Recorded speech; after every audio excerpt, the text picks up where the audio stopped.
Hello again. Here to finish up the prologue on Avatar Book 1. Hopefully we'll get this done. When we left off, Jake was in Valhalla doing some busy work, cataloging bits of bits of clay pottery, let's say that, when he found a mystery. Here we go. Battles fall and fail, and there is a time of waiting, the space between breaths as the land heals and its children retire from war. The temple welcomes many home, the faithful and the chosen. A herald, unforgotten but lost to time, a seer of visions to whom the teacher prophets sing, will return from the temple at the end of this time to attend the birth of hope, the infant Avatar. The welcome herald shares a new understanding of the temple with all the land's children. Conceived by lights of war, the alien Avatar opens its eyes upon a waxing tide of awareness. The journey to the land hides, but is difficult. Prophecies are revealed and hidden. The first child, a son, enters the temple alone.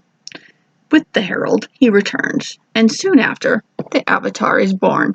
A new breath is drawn, and the land rejoices in change and clarity. Okay. I believe that's prophecy. Jake rubbed his eyes, wincing at the hot and grainy feel of them, too excited to care much. It was late, hours after he normally went to bed, but he couldn't sleep.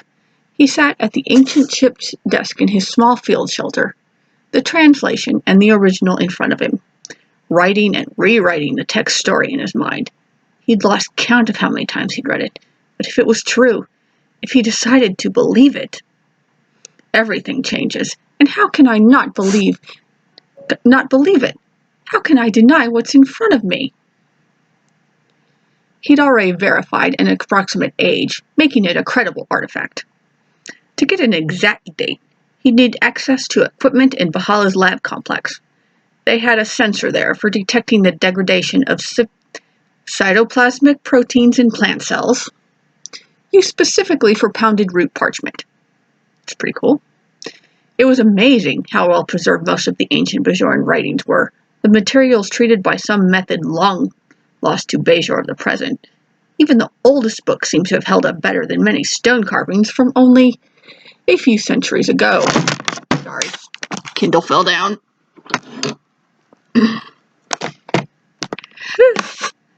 Technical difficulties.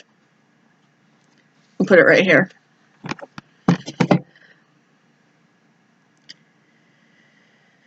The remnant in front of him was way beyond old. His tricorder had only been able to run a basic biospectral analysis, but that still put it as written between 30 and 32 millennia ago, putting it in the era of the tablet that had correctly foretold the reckoning. I'm trying to think of how long ago that would be in Earth history, and I can't really. Way, way long time ago. Possibly before. After the dinosaurs, maybe before humans. I don't know. And what it says, the son goes into the temple and comes back with the herald, the lost messenger who communed with the prophets, and in time to witness the spiritually significant birth of an alien child. The translator's dictionary said that Avatar meant embodiment of revelation in the document's context. The word for herald, Elipha, could also be translated as messenger or proxy, as carrier or bearer of news, and as emissary. The son, him, the Elipha. Benjamin Sisko, the Avatar, Cass and Dad's baby, conceived in wartime, due in 5 months, give or take. He'd have to get a ship, go into the wormhole by himself. He's getting ahead of himself. Prophecies are revealed and hidden, he said softly, and rubbed his eyes again. Was that meant for him? Did it mean that a revealed prophecy would be hidden? or that there were things that wouldn't be revealed. Maybe it wasn't a prophecy at all. A lot of the ancient writings contradicted one another, or foretold things that had never happened. But it feels right. True.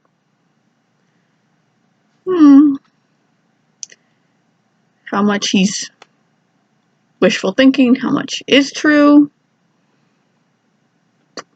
Prophecies are part of this world, this universe. He wasn't Bajoran, and he didn't share the Bajoran faith.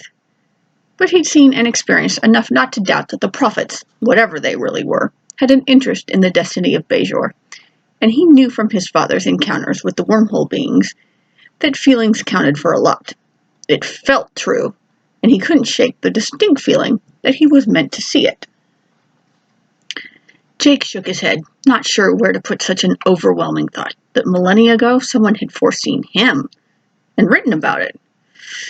He'd already tried to track down the Prologue, but she was gone or hiding. He wanted to know more, to ask her so many things. According to site extension, Prologue Esteni Rayla had signed herself out for an indefinite leave of absence the day before. She'd been working alone in a newly excavated section of the tunnels beneath Valhalla's foundation. The Ranjan Jake had talked to obviously thought highly of her, commenting several times on both her dedication to the Order and her reputation as a scientist. Jake had been careful not to ask too many questions. Until he decided what to do, he planned to take in Stanny's advice. Think about it, and trust my heart. Easier said than done when all he could think about was that his father might be waiting, expecting Jake to come home and bring Easier said than done when all he could think about was that his father might be waiting, expecting Jake to come and bring him home. He was too tired to think about much of anything anymore. Jake carefully wrapped the ragged parchment up and slid it into the top drawer of the desk, then stood and stretched. He had to try to get some sleep.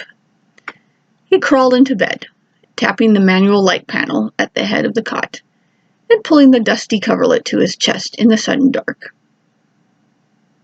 Can you sleep in dust? I don't know why I'm fixating on that, but He doubted he'd be able to fall asleep right away, but it was his last coherent thought before he drifted off into an uneasy slumber. And he dreamed again of Dad, dreamed that the two of them were flying through space without a ship, his father laughing and holding his small child's hand as they swam through the infinite black. That's the end of the prologue. I really like it. It feels atmospheric. It starts a mystery. It gives real clear insight into Jake's feelings. He's avoiding his feelings. And you're left wondering, because it's pretty clear, at least to me, that the Prologue Estani has not been going through the proper channels when finding really old parchments and prophecies, instead bringing it directly to Jake, and Jake doesn't want to think about that too much because it's basically telling him what he wants to hear. It says he'll go into the wormhole, the temple, the celestial temple, and bring back his father, which is all he wants. He hasn't reached acceptance, and this could lead to trouble. I don't say that just because I've read the books before. I think it's pretty clearly foreshadowed right there. And so we will stop one more time. I'm starting this off with, let's see.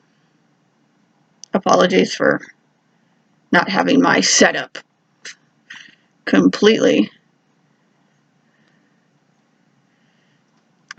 done properly. These are my first video that I'm reading. Avatar. This is the Twist of Faith omnibus. It has the first Avatar books and then several more. The first relaunch books. I hope to read through all of them at least, which should take well into the new year, I assume. So, I guess I'll sign off one more time. Trek Book Club is a good time. Join. You'll have a good time discussing Trek books. And if I don't post again before Christmas, Merry Christmas, Happy Holidays, wonderful end of the year to anyone. Peace out.